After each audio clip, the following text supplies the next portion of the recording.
اوعى تلغي بلكونة وتضمها لصالة أو غرفة نوم أو مطبخ من غير ما ترجع للمهندس الإنشائي المصمم للسقف، أو من غير ما تجيب مهندس إنشائي يعاين المبنى على الطبيعة. في الفيديو اللي قدامك ده صاحب الشقة قرر إن هو يلغي البلكونة ويضم البلكونة لغرفة النوم، وبناء على كده بنى حيطة على سور البلكونة من الأرض للسقف وعمل فيها شباك.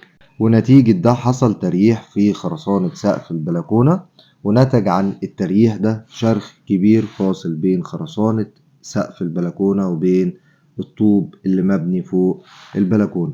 وده بسبب إن السقف كان متصمم من البداية إن دي بلكونة، والجزء ده مصمم إن هو يشيل سور بلكونة فقط، ارتفاعه قليل ووزنه خفيف.